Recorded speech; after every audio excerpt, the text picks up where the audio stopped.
Selat Hormuz selalu disebut jadi titik panas yang akan muncul jika Iran dan Amerika Serikat memutuskan untuk berperang. Kekhawatiran itu semakin memuncak usai Presiden Amerika Serikat Donald Trump mengaku tengah mempertimbangkan pengerahan kapal induk tambahan ke dekat perairan Iran. Pertimbangan itu disampaikan Trump di saat perundingan Iran-Amerika Serikat masih menemui jalan buntu. Keduanya belum mencapai kata sepakat karena Iran masih bersiteguh mempertahankan program nuklir, rudal balistik, dan proksinya. Kalau pernyataan Trump soal penambahan armada laut itu menjadi sinyal yang menandakan peperangan sudah diambang jurang, ini bukan kabar baik bagi siapapun yang berkepentingan di Selat Hormuz. Karena tak hanya para juragan minyak Arab yang bergantung pada Selat Hormuz ini, sekutu Iran, Cina pun juga membutuhkan jalur perdagangan laut ini. Kira-kira apa yang akan terjadi kalau perang pecah dan merembet sampai Selat Hormuz?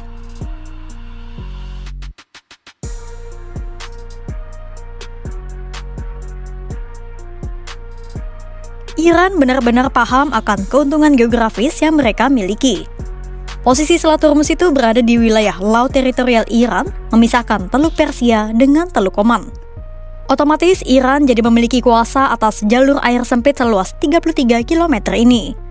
Dan keuntungan ini dipakai Iran sebagai senjata diplomasi yang membuat Amerika Serikat dan Sekutu Arabnya berpikir dua kali sebelum menyerang. Karena Selat Hormuz adalah salah satu checkpoint paling penting di dunia.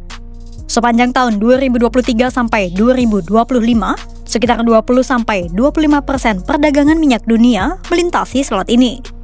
Kalau Iran menutup akses Selat Hormuz, harga minyak mentah dunia yang saat ini ada di kisaran 62 sampai 67 dolar Amerika Serikat bisa melonjak jadi 120 sampai 150 dolar Amerika Serikat per barelnya. Bagi negara-negara Arab yang hidup dari penjualan minyak dan gas bumi, ini adalah ancaman nyata bagi mereka.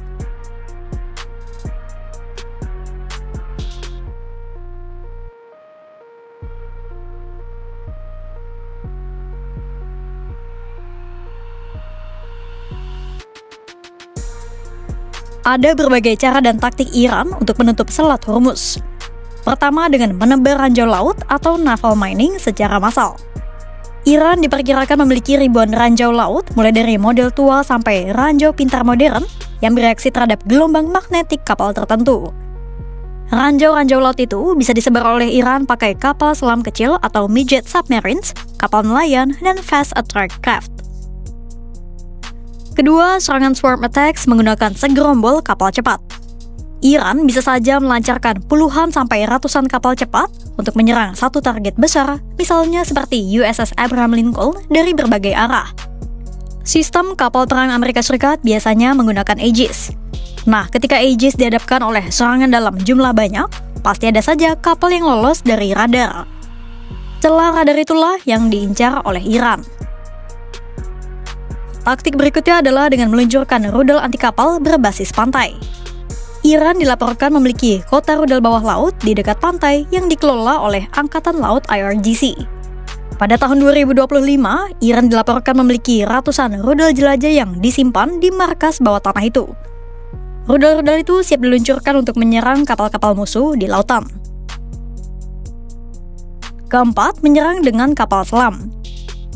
Berdasarkan laporan DTIC atau Pusat Informasi Militer Amerika Serikat, Iran dilaporkan memiliki kapal selam kelas Kilo buatan Rusia, kelas Yono, dan kelas Nagang. Iran bisa menggunakan kapal selam untuk menembakkan torpedo dan bisa menyerang kapan saja meskipun komando pusat terganggu sesuai doktrin desentralisasi atau mosaic defense.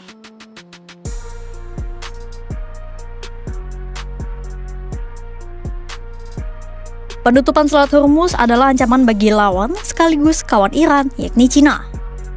Selain Amerika Serikat dan negara-negara Arab, Cina juga sangat bergantung pada stabilitas situasi Selat Hormuz.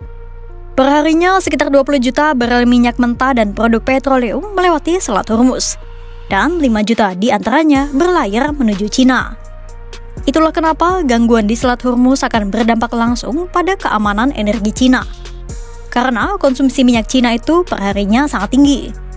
Melansir dari data CEIC, pada 2024, Cina itu mengonsumsi sekitar 16,4 juta barel minyak perharinya. Ketergantungan Cina pada minyak dari Timur Tengah semakin meningkat karena adanya perang Rusia-Ukraina dan konflik Venezuela. Karena Rusia dijatuhi sanksi, Cina jadi kesulitan membeli minyak dari Moskow. Sementara setelah Amerika Serikat mengambil alih kekuasaan Venezuela, Cina mundur dari posisinya sebagai pembeli terbesar minyak Caracas. Penutupan Selat Hormuz sendiri sebenarnya turut mengancam perekonomian Iran, karena sekitar 80% impor Iran disalurkan lewat jalur air ini. Pada akhirnya, Selat Hormuz tetap menjadi kartu as sekaligus dilema terbesar bagi Teheran. Di satu sisi, ia adalah senjata diplomasi yang terbukti ampuh membuat nyali Amerika Serikat dan sekutunya ciut untuk melancarkan invasi total. Namun di sisi lain, menutup selat ini ibarat menggunakan pedang bermata dua. Jika benar-benar dilakukan, Iran tidak hanya akan melumpuhkan musuh-musuhnya, tetapi juga memutus urat nadi ekonomi kawan setianya, Cina, yang selama ini menjadi pelampung bagi sanksi-sanksi Barat. Bahkan, Iran sendiri terancam mati lemas karena 80% perdagangan mereka bergantung pada jalur yang sama. Mungkinkah Iran benar-benar akan menutup Selat Hormuz sebagai senjata diplomasi? Pantau terus perkembangannya hanya di kanal YouTube Kompas.com.